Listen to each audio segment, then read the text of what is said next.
Assalamualaikum warahmatullahi wabarakatuh. Sobat Cemin dimanapun Anda berada, hari ini kita mendapatkan satu lagi sebuah kisah nyata yang diceritakan oleh seseorang. Bismillahirrahmanirrahim. Pesugihan merupakan salah satu cara cepat untuk mencari kekayaan yang paling dicari oleh masyarakat, khususnya orang-orang yang sudah gila dengan harta kekayaan. Dan salah satu pesugihan yang paling fenomenal ialah pesugihan Nyi Blorong. Pesugihan Nyi Blorong bisa dikatakan sebagai salah satu pesugihan yang sangat diburu karena termasuk pesugihan kelas atas. Berbeda dengan pesugihan Nyi Roro Kidul yang sosoknya adalah Ratu Kidul berwajah cantik menawan. Justru Nyi Blorong adalah sosok yang berwujud ular berkepala manusia. Hidupnya bukanlah di pantai selatan, melainkan di rawa-rawa. Nyi Blorong keberadaannya tidak menentu, karena bangsa goib seperti Nyi Blorong bisa berada dimanapun dan bisa datang kapanpun jika diundang melalui sebuah ritual pesugihan. Namun perlu diperhatikan, pesugihan Nyi Blorong juga memiliki akibat yang sungguh mengerikan. Jadi jangan berpikir dengan harta kekayaan hidup kalian akan menyenangkan.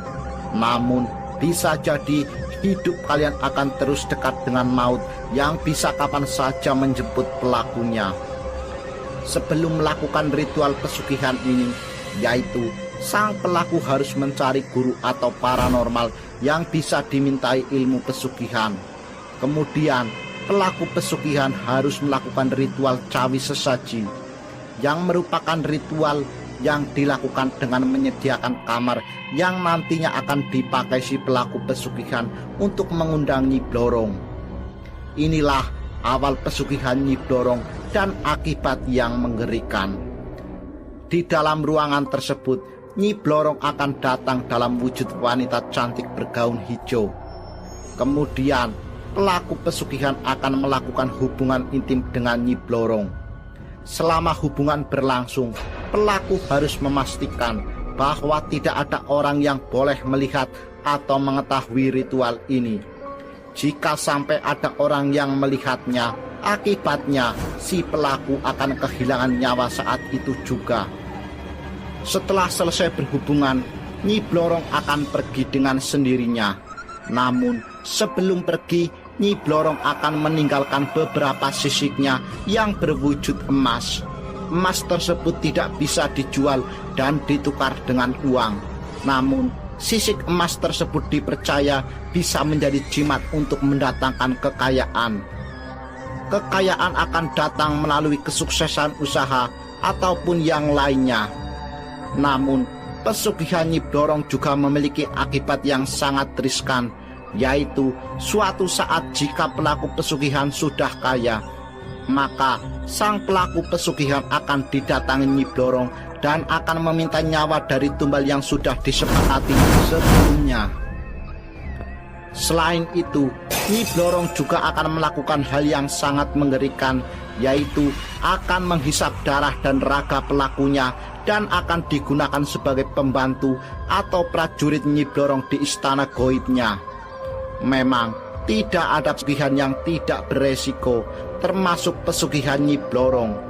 Sisik emas tersebut tidak diberikan secara cuma-cuma, namun dengan syarat harus menyerahkan tumbal pesugihan. Tumbal biasanya berasal dari sanak keluarga yang masih mempunyai hubungan darah dengan si pelaku. Umumnya, kematian tumbal terjadi karena penyebab yang tidak umum. Tumbal pesugihan tersebut nantinya akan dijadikan abdi Nyi Blorong. Jika pada waktu yang telah ditentukan ternyata pelaku tidak bisa memberikan tumbal yang diminta, maka sebagai gantinya nyawa pelaku tersebut yang akan diserahkan. Pesugihan Nyi Blorong benar-benar memiliki akibat yang sungguh mengerikan.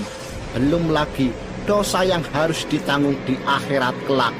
dan segala bentuk ritual pesugihan dalam bentuk apapun merupakan sesuatu yang jelas keharamannya.